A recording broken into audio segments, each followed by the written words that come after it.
Pada masa ketika Islam masih dianggap asing dan bahkan ditakuti di Eropa, seorang profesor hukum dari Liverpool, Inggris justru mengambil langkah sebaliknya. Ia memeluk Islam dengan sepenuh hati, mengabdikan hidupnya untuk dakwah dan mendirikan masjid pertama di Inggris. Namanya William Henry Quilliam, yang telah masuk Islam lebih dikenal sebagai Abdullah Quilliam. Lahir pada 10 April 1856 di Isle of Man dari keluarga Metodis kaya, William Quilliam tumbuh sebagai bagian dari masyarakat kelas atas Inggris yang konservatif. Ia belajar hukum di Liverpool dan menjadi pengacara spesialis hukum pidana. Namun, tekanan dari profesinya membuatnya jatuh sakit dan ia memutuskan untuk beristirahat sejenak di Maroko pada tahun 1887, sebuah perjalanan yang akan mengubah jalan hidupnya selamanya. Di negeri Muslim itulah Quilliam menyaksikan langsung kehidupan umat Islam yang bersahaja, bermoral, dan menjunjung tinggi solidaritas sosial. Ia melihat rombongan jamaah haji yang baru kembali dari Makkah dan terpesona oleh spiritualitas dan kesederhanaan mereka. Seorang kolega Muslim pun menjelaskan bahwa Islam merupakan kelanjutan dari agama-agama Samawi sebelumnya. Penjelasan yang logis dan menyentuh akalnya ini membuat Quilliam memeluk Islam. Ia menjadi mualaf secara total dan mengganti namanya menjadi Abdullah Quilliam. Sekembalinya ke Inggris, Abdullah menghadapi tantangan berat. Masyarakat saat itu sangat anti-Islam, dan keputusan untuk menjadi Muslim dipandang sebagai pengkhianatan terhadap nilai-nilai Inggris. Nama Abdullah tidak gentar. Berkat bantuan dari Nasrullah Khan, putra mahkota Afghanistan, ia membeli 3 rumah di Bougham Terrace, Liverpool. Bangunan itu kemudian diubah menjadi Liverpool Muslim Institute, yang sekaligus menjadi masjid pertama di Inggris, resmi dibuka pada 25 Desember 1889.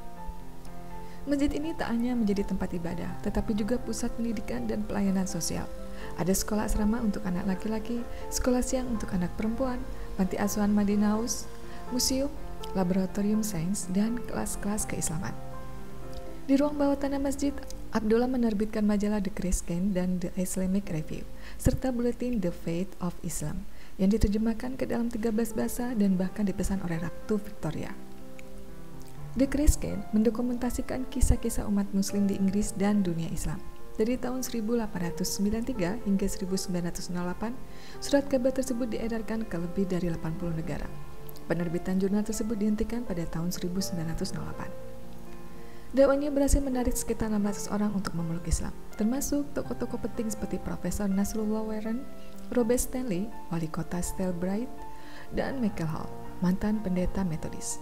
Namun kesuksesan itu juga memantik kebencian. Ia disengat secara fisik, dilempari kepala babi, batu, bahkan dilabeli sebagai pengkhianat oleh sebagian media dan pendeta. Meski begitu, Abdullah tetap teguh. Ia menulis dan berpidato menentang standar ganda barat terhadap umat Islam dan membela khilafah Utsmaniyah ketika dijadikan sasaran kritik oleh pemerintah Inggris. Upayanya untuk menyebarkan Islam diakui oleh Sultan Abdullah Hamid II. Pada bulan April 1891, Quilliam dan putra sulungnya Robert Ahmed menjadi tamu Sultan. Selama kunjungan ke Sultan, mereka berdua tinggal di istana Yildiz selama lebih dari sebulan. Ketika ia tiba di Istanbul, ia diterima dengan pengawal kehormatan. Pada tahun 1894, ia mewakili Sultan pada pembukaan sebuah masjid di Lagos, Nigeria, dan memberikan penghargaan kepada donatur utama masjid atas nama khalifah. Ia bahkan diangkat sebagai Syekhul Islam untuk wilayah Inggris oleh Sultan Abdul Hamid II dari Turki Utsmani pada 1894, dan juga diakui sebagai perwakilan oleh Persia dan Afghanistan. Namun, pada tahun 1908, karena meningkatnya tekanan dan ancaman pembunuhan, Abdullah Quilliam pindah ke Istanbul.